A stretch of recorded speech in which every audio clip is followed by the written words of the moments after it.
Hello friends, तो चलिए start करते हैं। हम आज परमाणु संरचना से संबंधित जो भी महत्वपूर्ण प्रश्न हैं हम वो देखेंगे। ये जो आपको बता दें, ये जितने भी प्रश्न होंगे इसमें ये सभी सेलेक्टेड क्वेश्चन होंगे जो किसी न किसी एग्जाम में अक्सर पूछे ही जाते हैं। तो चलिए, ये जो परमाणु संरचना से संबंधित प्रश्न ये है आपकी साइंस की केमिस्ट्री की क्वेश्चन। तो चलिए स्टार्ट करते हैं। जैसे आपको प्रश्न की हम प्रवृत्ति अगर बताना चाहें, देखिए प्रश्न की प्रवृत्ति आपको स्क्रीन पे जैसे देख रहे हैं आप, दिया हुआ है कि परमाणु नाभिक के अवयव कौन कौन है। आपको ऑप्शन दिए रहेंगे, इसका आंसर बताना है। और निम्नलिखित में कौन एक अणु का भाग नहीं है? इलेक्ट्रॉन, प्रोटॉन, न्यूट्रॉन और फोटॉन। तो चलिए प्लीज़ इसका कमेंट में आंसर करके तब तक बताइए। और चलिए हम स्टार्ट करते हैं। अब आगे जो इसके महत्वपूर्ण सेलेक्टेड क्वेश्चन है, चलिए वो हम देखते हैं। देखिए इसके सेलेक्टेड क्वेश्चन आपको सबसे पहले स्क्रीन पर आ गई। पूछ रहा है कि परमाणु नाभिक के अवयव हैं। आपको ऑप्शन दिए रहेंगे, पूछेंगे परमाणु नाभिक के अवयव हैं। तो क्या आप जानते हैं? सबसे पहले ये जान लें कि परमाणु होता क्या है। क्या आप जानते हैं कि परमाणु क्या होता है? तो हम आपको बता दें, देखिए ये जो परमाणु होता है, जितने भी द्रव्य होते हैं कि द्रव्यों की रचनात्मक इकाई को क्या कहते हैं? परमाणु। मतलब सभी द्रव्यों की रचनात्मक इकाई को क्या कहते हैं? परमाणु कहते हैं। और एक जो विशेष बात है कि परमाणु जो होते हैं अत्यंत सूक्ष्म कण है। परमाणु क्या होता है? ये जो परमाणु देख रहे हैं ये क्या है? अत्यंत सूक्ष्म कण है।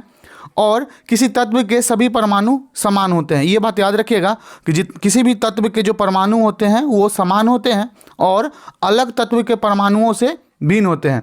अगर बताएं आपको कि अधिकांश तत्वों में परमाणु स्वतंत्र रूप में अस्तित्व में नहीं रहते हैं, ये अणु या आयन बनाते हैं।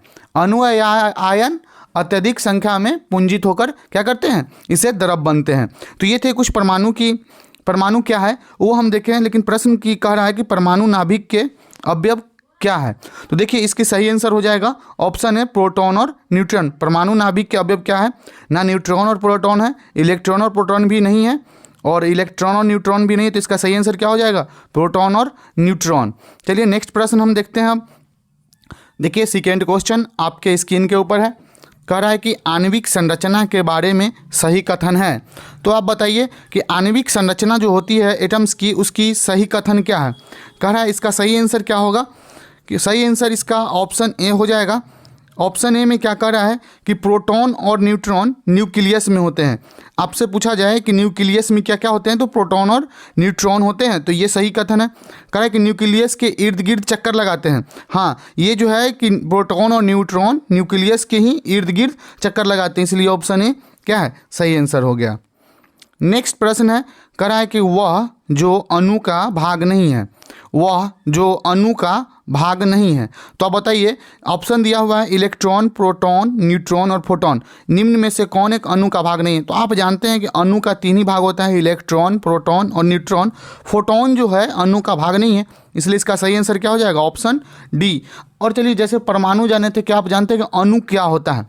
अणु की परिभाषा क्या हो सकता है? देखिए अणु जो है किसी तत्व या यौगिक का वह सूक्ष्मतम कण है जो स्वतंत्र रूप में रह सकता है और उस तत्व या यौगिक के सभी गुण धर्म को प्रदर्शित करता है।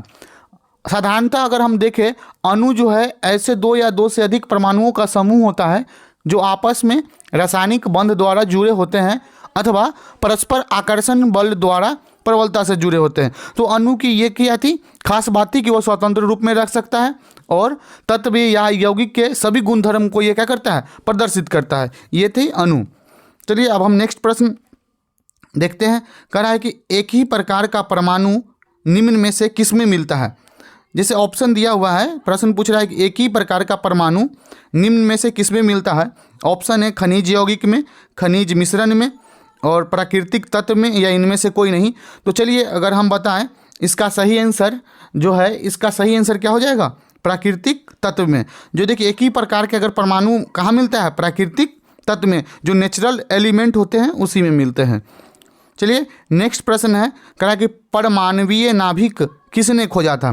देखिए परमाणवीय नाभिक जो है आपसे पूछ रहा है कि किसने खोजा था। ऑप्शन दिया है रदरफोर्ड ने, चैडविक ने, अफबाओ ने और इनमें से कोई नहीं। तो इसका सही आंसर क्या हो जाएगा? इसका सही आंसर हो जाएगा रदरफोर्ड। ऑप्शन ए रदरफोर्ड ने परमाणु नाभिक की खोज की थी।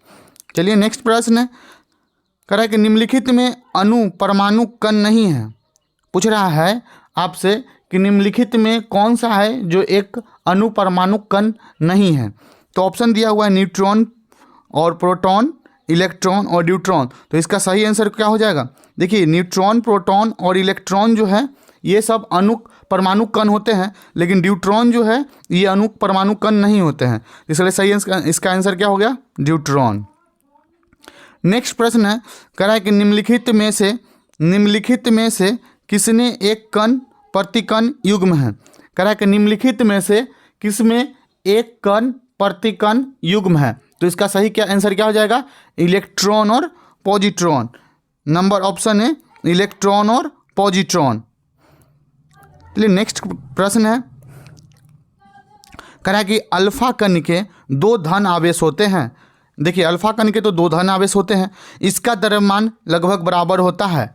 इसका द्रव्यमान लगभग बराबर होता है, मतलब ऑप्शन दिया हुआ है उसमें पहचान करना है कि किन में बराबर होता है।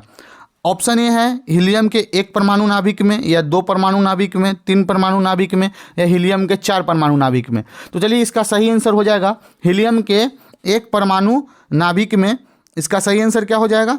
हीलियम के 1 परमाणु नाभिक में अल्फा कण के 2 धन आवेश होते हैं और इसका द्रव्यमान लगभग बराबर होते हैं।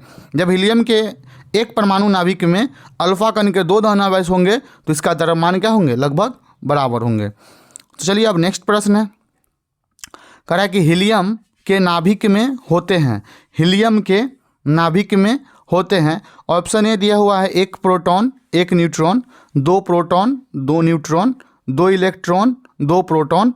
इस तरह से आपको बताना है ऑप्शन से कि हीलियम के नाभिक में क्या होते हैं, कितना इलेक्ट्रॉन और कितना न्यूट्रॉन होते हैं। तो इसका सही आंसर क्या हो जाएगा? 2 प्रोटॉन और 2 न्यूट्रॉन। ऑप्शन बी इसका क्या हो जाएगा? सही आंसर हो जाएगा।